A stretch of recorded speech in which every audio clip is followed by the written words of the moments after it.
Member comrade Rubel দে, উপস্থিত আছেন comrade Sushant Ghosh, উপস্থিত আছেন আমার কংগ্রেস সিপিআই সব নেতৃবৃন্দুর সাথে। আর আপনাদের সামনে যা বক্তৃতা, এত দারুণ 100% সঠিক কথার বক্তৃতা রেখেছেন আপনাদের প্রার্থীর, আপনাদের সমর্থনে আপনাদের ঝাড়গ্রামের এমপি হবে আমাদের প্রিয় বোন সোনে। এখানে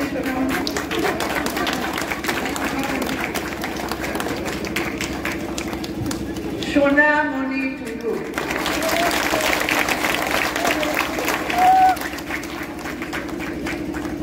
এত সুন্দর বক্তৃতা যদি পার্লামেন্টে হয় না, তখন বুঝে নেবে পুরো পার্লামেন্টের 4 দিওয়ারের মধ্যে সোনামণির বক্তৃতাকে ইতিহাস তৈরি করে।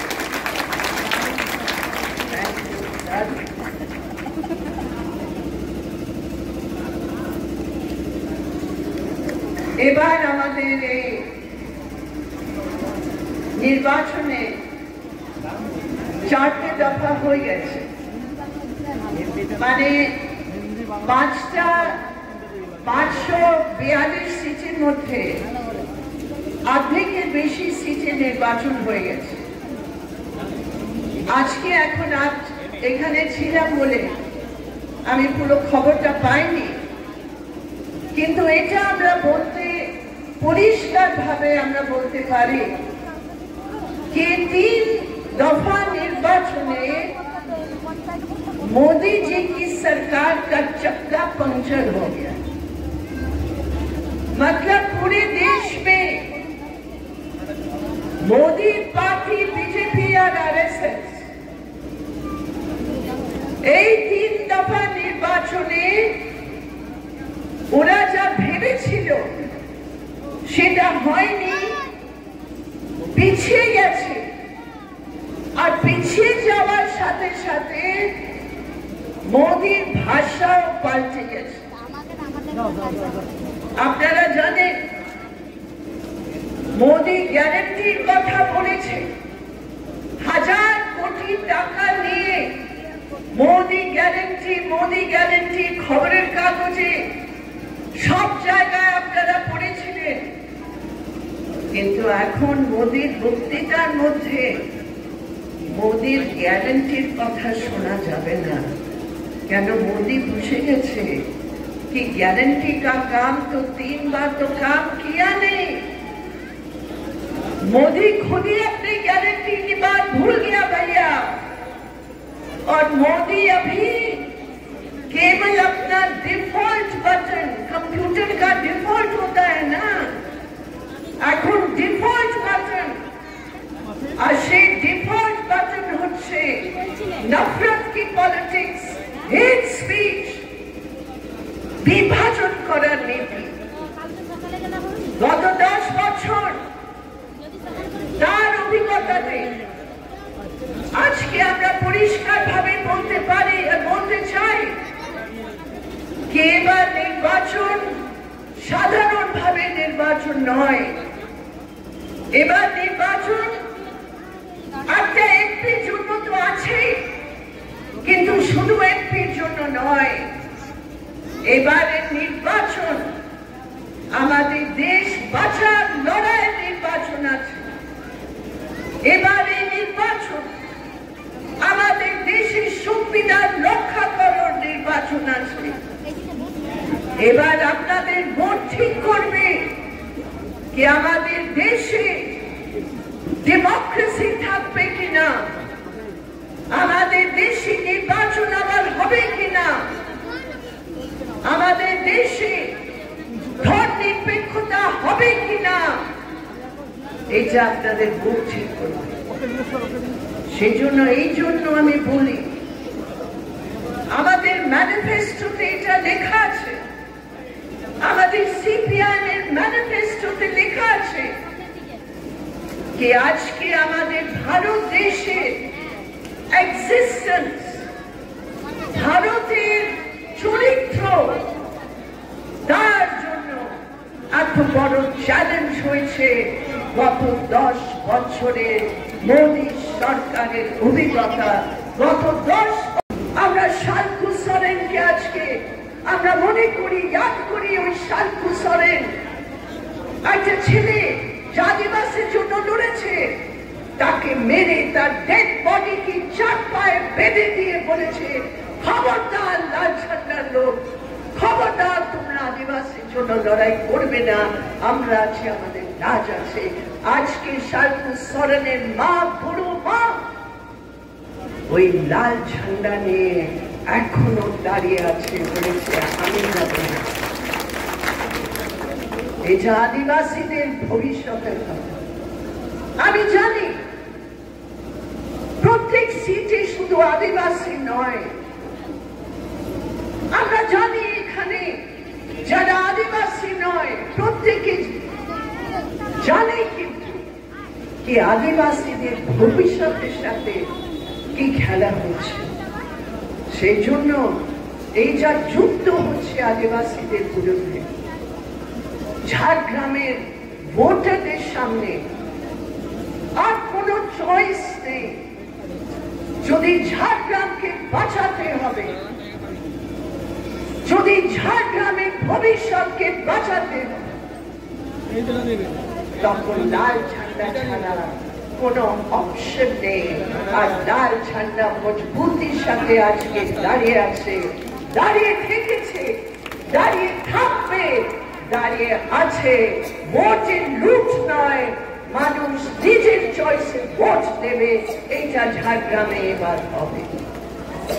আমরা কি দেখছি আজকে পুরো দুনিয়াতে, আমাদের দেশের কি রেকর্ড আছে। মোদী বলছে বিকশিত ভারত, বিকশিত ভারত, কিসের বিকশিত ভারত?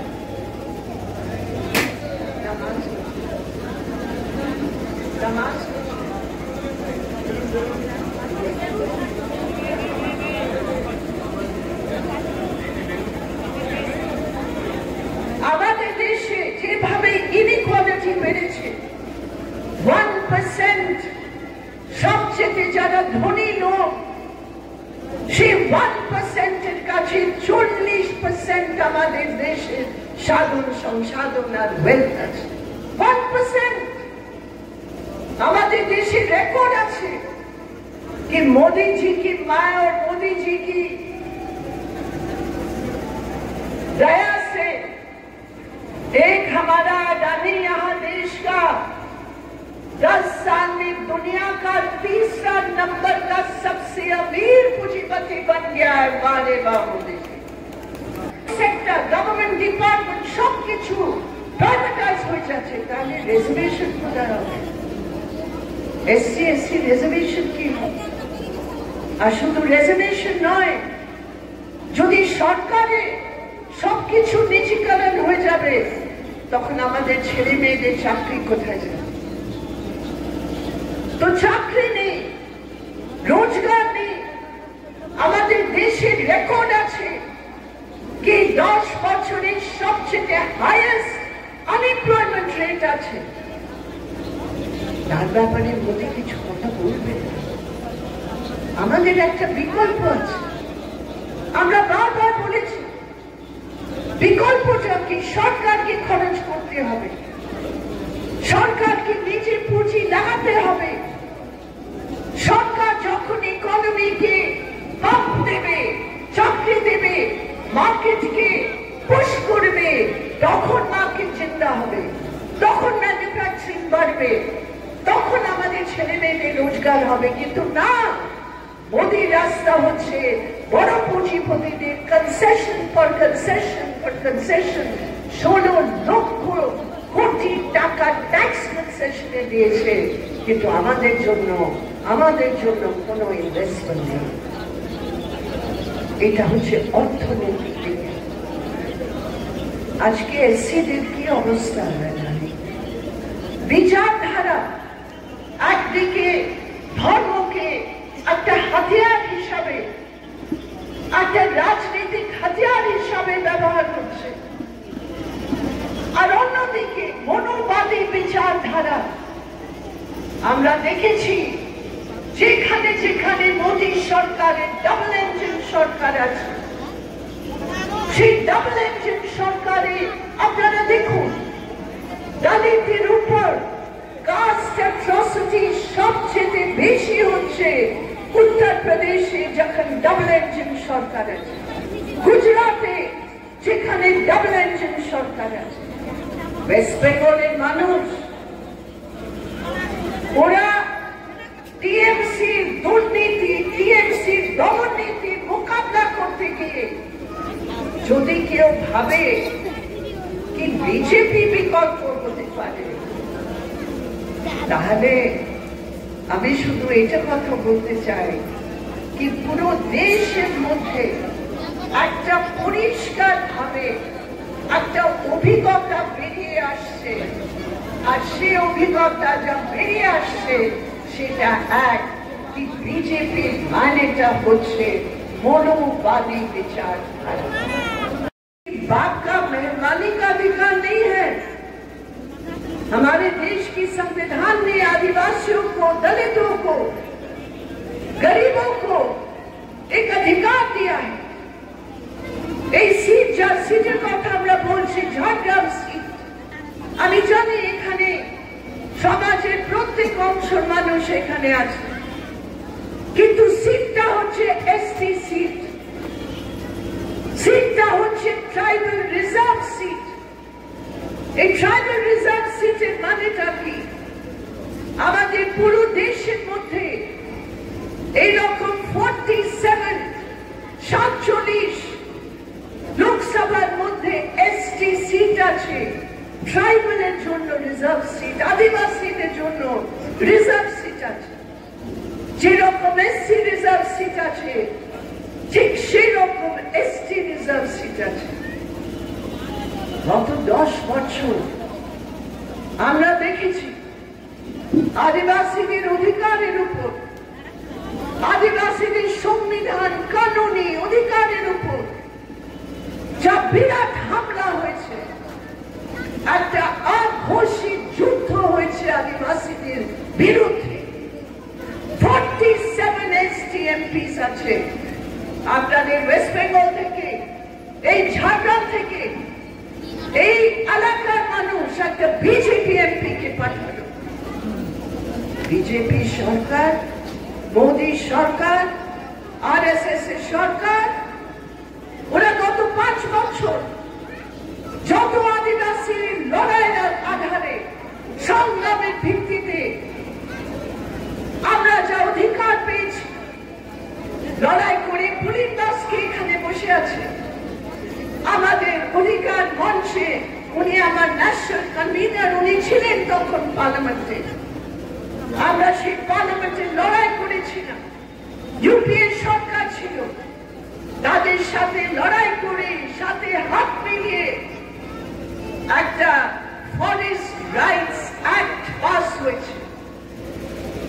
আর সেই ফরেস্ট রাইট অ্যাক্টে ব্রিটিশ জামানা থেকে যা আমাদের অধিবাসী ভাই বোনেদের যা জঙ্গলের পাট্টার অধিকার কোনোদিন দেয়নি, জঙ্গলের যা প্রডিউস আছে সেটা কোনোদিন অধিকার দেয়নি।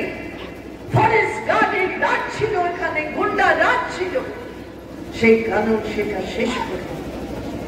আর এবার বিজেপির 5 বছরের সরকার এই পুরো বন এলাকায় আজকে আদানি আম্বানির হাতে দিয়ে দিচ্ছে, পুরো মাইনিং কোম্পানিকে দিয়ে দিচ্ছে।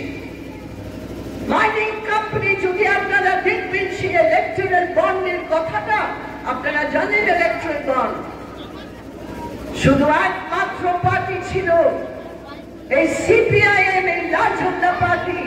আমরা বলেছি ইলেকট্রাল বন্ডের 1 টাকা আমরা দেব না, আমরা সুপ্রিম কোর্টে গেল, আর সুপ্রিম কোর্ট বলেছে এটা সঠিক কথা বলেছে, এটা রাজনৈতিক ভ্রষ্টাচারের রাস্তা। আর সেই ইলেকট্রাল বন্ড বন্ধ করে দিল। এখন নামগুলো আসছে, সেটা পরিষ্কার দেখা যাচ্ছে অনেক মাইনিং কোম্পানি আছে, বড় বড় মাইনিং কোম্পানি আছে যারা বিজেপিকে টাকা দিয়েছে। আর সে টাকার বদলে কি হলো? সে টাকার বদলে মাইনিং অ্যাক্টের সংশোধন হলো, সেই টাকার বদলে ফরেস্ট কনজারভেশন অ্যাক্টের সংশোধন হলো। সেই টাকার ভিত্তিতে মাইনিং কোম্পানির টাকা নিয়ে ওরা যত আমাদের পেশা কানুন, আদিবাসীদের অধিকার রক্ষার কানুন, জমিনের রক্ষার কানুন, এই বিজেপি সরকার 5 বছর শেষ করে। আমি জানি না আপনারা জানেন কিনা কি আদিবাসীর জন্য ডেমোক্রেসি মানে হচ্ছে গ্রাম সভা। আদিবাসীদের গ্রামে গ্রাম সভা হচ্ছে ডেমোক্রেসি, গণতন্ত্র জায়গা গ্রাম সভা। আমাদের সংবিধানে আছে, আমাদের কানুনে আছে, কিন্তু এবার ফরেস্ট কনজারভেশন অ্যাক্টে সংশোধन করে ग्राम सभा का नामो निशान मिटा। 47 एमपी थे यहाँ आपके बंगाल से, जितने एसटी एमपी थे, बीजेपी के थे या टीएमसी के थे, मेरे प्रिय भाइयों और बहनों, एक ने भी एक बात भी नहीं उठाया कि ये गलत है, ये कानून का विरोध है, ये संविधान का विरोध है। एक व्यक्ति नहीं बोले, ये सब बिके हुए लोग हैं। इसलिए सोना मोने की जरूरत, ये लाल झंडे की है, ये सीपीएम की है। हम झुकते नहीं, हम बिकते नहीं, हम पीछे हटते नहीं, हम लड़ते हैं। একটা এসটি সিটে একটা মাইনিং কোম্পানির প্রতিনিধি ওখানে পাঠানো হবে আদিবাসীদের প্রতি গাদ্দারি। সুপ্রিম কোর্টে কেন যাওনি? সুপ্রিম কোর্টে গেছো তোমার দুর্নীতি, তোমার গুন্ডাগর্দি বাঁচাবার জন্য সুপ্রিম কোর্টে গেছো। সন্দেশখালীর মহিলারা বলছে আমরা লড়াই করব, আমরা এই টিএমসি গুন্ডাগর্দি কোনোদিন আমরা বরদাস্ত করব না। এখন বিপ্লব পলিটিক্স শুরু হয়ে গেছে, একদিকে টিএমসি, একদিকে বিজেপি। আর বিজেপি কি করছে এর মধ্যে? বিজেপি পুরো সন্দেশখালীর ঘটনা নিয়ে সাম্প্রদায়িকীকরণ করার চেষ্টা করছে। গুন্ডা বাহিনীর সর্দার হচ্ছে শেখ শাহজাহান, কিন্তু সেই গুন্ডা বাহিনীর কোন ধর্মীয় ভিত্তি নেই। সেই গুন্ডা বাহিনী হচ্ছে টিএমসি গুন্ডা বাহিনী। মেয়েরা যেখানে শেখ শাহজাহানের নাম নিয়েছে, ওরা উত্তম সর্দারের নাম নিয়েছে, ওরা শিবু আচার নাম নিয়েছে। কোথায় ধর্মের কথা? কিন্তু আমাদের দেশে হোম মিনিস্টার, আমাদের দেশে প্রধানমন্ত্রী এখানে এসে সন্দেশখালীকে ওদের সংকীর্ণ রাজনীতির সাথে জড়িয়ে বলতে চায় কি এটা হচ্ছে সাম্প্রদায়িক, হিন্দু মহিলাদের উপর মুসলমানদের আতঙ্ক। তার মানেটা কি? তার মানেটা মহিলাদের ইজ্জতের লড়াই, মহিলাদের মর্যাদার লড়াই। সেই লড়াইকে যেখানে একদিকে টিএমসি গুন্ডা বাহিনীকে প্রোটেক্ট করার চেষ্টা করছে, অন্যদিকে বিজেপি তার সাম্প্রদায়িকীকরণ করার চেষ্টা করছে। মেয়েরা হলো পলিটিক্যাল ফুটবল এই দুটো দলের মধ্যে। পুরো ওয়েস্ট বেঙ্গলে আর দেশে আমরা দেখছি মেয়েদের ব্যাপারে, মেয়েদের নির্যাতনের বিরুদ্ধে যা আমাদের সংগ্রাম আছে। আপনারা অনেকে আছে যা মহিলা সমিতির সাথে জড়িত, আপনারা জানেন আমরা কত মেয়েদের অত্যাচারের বিরুদ্ধে আমাদের লড়াই হয়েছে। কিন্তু আজকে সেই লড়াই যদি সাম্প্রদায়িক রং দিয়ে হাইজ্যাক করার চেষ্টা হচ্ছে, বা রেপিস্টদের বাঁচাবার জন্য, সেক্সুয়াল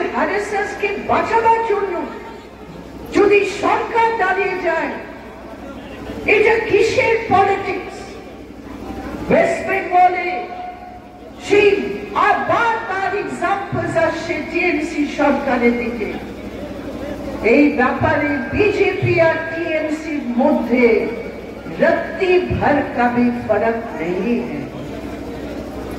अगर महिला पहलवानों का सेक्सुअल हैरेसर को अगर मोदी और अमित शाह ने बगल में बैठाकर जेल से बचा दिया है, अगर कर्नाटका में जेडीएस का एमपी जिसकी 2000 वीडियो आ गए हैं अत्याचार के, अगर उसके लिए मोदी मंच पर जाकर ऐसे आदमी के लिए वोट मांग कर रहा है, तो टीएमसी संदेश खाली में वही नीति अपनाकर महिलाओं के अत्याचारियों के साथ दे रहे हैं, तो निश्चित रूप पर महिलाओं के मुद्दे को लेकर बीजेपी नहीं, टीएमसी नहीं, एक ही विकल्प है, वामफ्रंट एक ही विकल्प है, कांग्रेस समर्थन से जो हमारे इंडिया प्लेटफॉर्म पर कैंडिडेट खड़े हैं।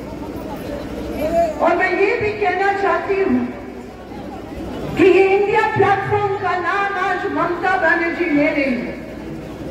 কেন মমতা ব্যানার্জি ইন্ডিয়ার কথা এখন মনে রাখছে? কেন? ওরা বুঝে গেছে কি মানুষ ওই বিকল্প শক্তিটা দেখেছে। ওরা যা বাইনারি তৈরি করার চেষ্টা করেছে কি একদিকে বিজেপি বা টিএমসি আর কেউ নেই, সেই বাইনারি মানুষ বুঝে নিয়েছে, সেটা ভাঙছে। মুর্শিদাবাদে সেটা ভেঙেছে। আমরা দেখেছি যেভাবে বিজেপি আর টিএমসি ভোটে লুট করার চেষ্টা করেছে, সেখানে আমরা গর্বিত। আমাদের লিডার, আমাদের নেতা যা মুর্শিদাবাদের প্রার্থী ছিল কবির মোহাম্মদ সালিম, ও দাঁড়িয়ে গিয়ে বুথে গিয়ে বের করে বলেছে লুট, ভোটের লুট আমি বরদাস্ত করবো না। ওরা সব পালিয়ে গেল। ভোটের লুট রক্ষার সাহস আমাদের আছে, আর সেই মুর্শিদাবাদে সেটা একটা মডেলের রূপে আমাদের সামনে হয়েছে। তো ইন্ডিয়া প্ল্যাটফর্ম যা বিজেপির বিরুদ্ধে দেশকে বাঁচার জন্য যে আমরা এই প্ল্যাটফর্মটা তৈরি করেছি, ওয়েস্ট বেঙ্গলে মমতা ব্যানার্জি তার বিরুদ্ধে, তার নীতির বিরুদ্ধে। এটা তো শুধু পলিটিক্যাল দলের প্ল্যাটফর্ম না, কতগুলো প্রিন্সিপালস দিয়ে সংবিধানকে বাঁচাবার জন্য এই প্ল্যাটফর্ম। কিন্তু যারা নিজের সরকার দিয়ে সেই তানাশাহী রূপ এখানে করবে, সেই শ্রমিক বিরুদ্ধে, কৃষক বিরুদ্ধে রূপ এখানে করবে, তারা ইন্ডিয়া প্ল্যাটফর্মে কি করে নাম নেবে? আর এই ইন্ডিয়া প্ল্যাটফর্ম বিজেপির বিরুদ্ধে লড়াই, আর ममता बनर्जी विरुद्ध आरएसएस जब बीजेपी का रीढ़ का हड्डी है, उस आरएसएस को बोलती है आरएसएस तो ठीक है, बीजेपी खराब है। ये इंडिया की समझ नहीं है, ये प्लेटफॉर्म की समझ नहीं है। और इसलिए मेरे प्रिय साथियों, आज जो हमारा सामने चैलेंज है, और विशेषकर जो बंगाल के सामने जो हमारा चैलेंज है कि विकल्प को मजबूती के साथ रखने का जो चैलेंज है, ये बंगाल की जनता ने ये फैसला कर लिया है कि इस बार जले कुर्मिया डांगाएं बार सेचुनो को उपाय नहीं। इस बार बंगाल की जनता समझ लिए मजबूत विकल्प है। वामफ्रंट और कांग्रेस की जो समझदारी बनकर हम बंगाल में लड़ रहे हैं, वो एक सही मजबूत विकल्प है, जो बंगाल की इस रिजल्ट्स को जबरदस्त तरीके से समर्थन भी मिल रहा है, और आने वाले दिनों में ये और भी आगे जाएगा।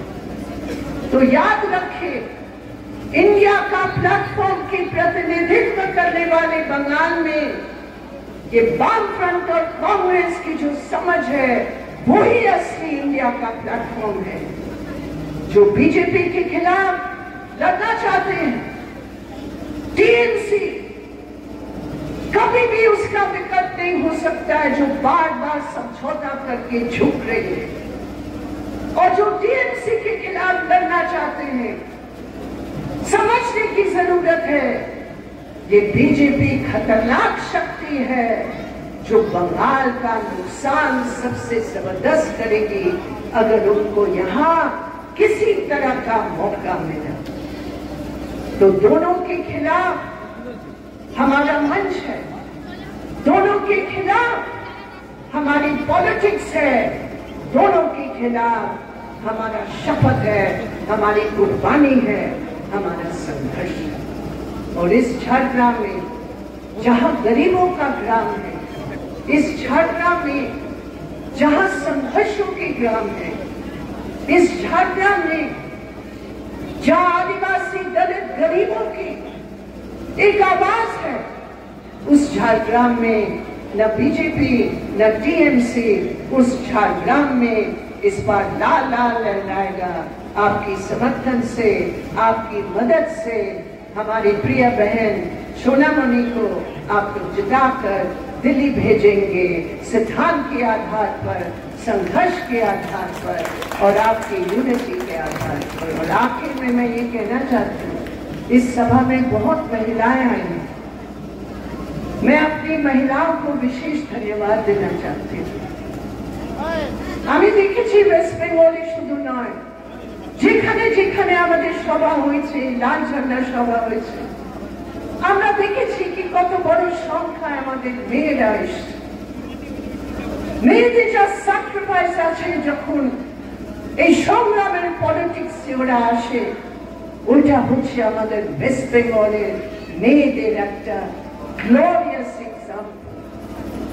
পঞ্চায়েতে যেভাবে আপনারা লড়েছেন, দমনের বিরুদ্ধে যেভাবে আপনারা লড়েছেন, আমি সত্যি কথা বলছি, ওয়েস্ট বেঙ্গলের মেয়েদের যা সংগ্রাম আছে দমনকারী নীতির বিরুদ্ধে, সেটা আমাদের ইতিহাসে একটা গর্বের চ্যাপ্টার আছে। আর আজকে আপনারা এসেছেন, অনেক কাজ আছে আমি জানি, বাড়ির কাজ, বাইরের কাজ, রাজনীতির কাজ, সব মিলিয়ে আপনারা যখন লাল ঝান্ডা তুলে ধরেন তখন এটা পরিষ্কার হয়ে যায় কি কোনো শক্তি নেই এখানে যা আমাদের পিছিয়ে দিতে পারে। মেয়েরা যখন সামনে এসছে আমরা এগোবো, এটা কোনো সন্দেহ নেই। সেই জন্য আমি আমার প্রিয় বোনদের বিশেষ ধন্যবাদ জানাতে চাই। আপনাদের সবাইকে আমার নমস্কার, সালাম, প্রণাম। আপনারা সব মিলে এবার একটা ভালো ভোট করে আমাদের লাল ঝান্ডাকে এগিয়ে নিয়ে যাবেন। অনেক ধন্যবাদ। ইনকলাব जिंदाबाद, हमारी एकता जिंदाबाद। मोदी हटाओ, देश बचाओ, ममता हटाओ, बंगाल बचाओ।